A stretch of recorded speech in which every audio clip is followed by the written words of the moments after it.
Jadi cerita ini tuh dikirimin sama seseorang yang namanya itu nggak mau disebutin. Soalnya sampai sekarang kemungkinan besar kakeknya itu masih nyembah kuntilanak. Jadi takutnya dia itu kenapa-napa. Yang suka cerita horor sini kumpul, yang menakut mendingan skip aja.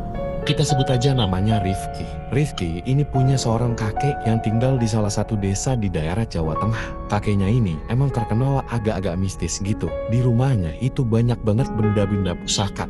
Macam kayak tombak ataupun keris-keris yang itu tuh sering dimandiin dan lain-lain lah. Pernah tuh suatu malam omnya ini cerita, dia pas lagi tidur tiba-tiba ngedenger ada suara benda berat yang geser-geser kayak gitu. Pas dia bangun ternyata dia itu ngeliat lemari tempat benda-benda pusaka itu ditaruh itu goyang-goyang geser-geser. Padahal itu lemari dari kayu jati yang beratnya nauzubillah. Karena penasaran omnya ini lihat ke lemari itu. Lemarinya ada kacanya. Pasti lihat itu isinya yang benda-benda pusakanya itu gerak-gerak semua. Nah, kalau Rifki sama kakaknya ini ngeliat sendiri hal yang bener-bener gila banget.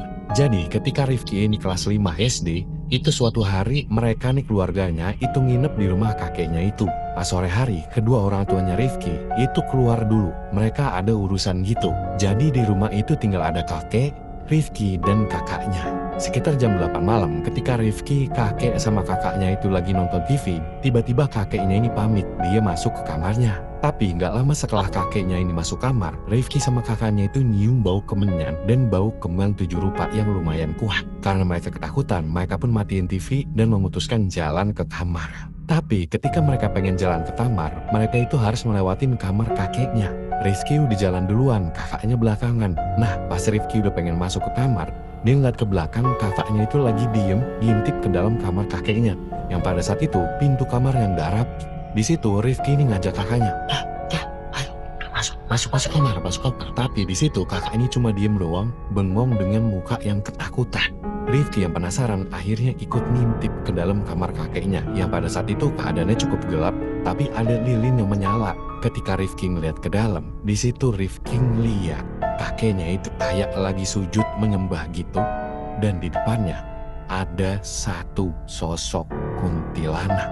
Anjir, merinding gua. Rifki bisa ngeliat dengan jelas kuntilanak itu lagi berdiri di depan kakeknya, pakai pakaian putih, terus mukanya pucet banget, rambutnya megar gitu kayak apa ya, gimbal gitu, dan kuntilanaknya itu senyum sambil ngangguk-nganggukin kepala. Karena ketakutan, mereka berdua langsung lari masuk ke kamar dan gak berani keluar-keluar.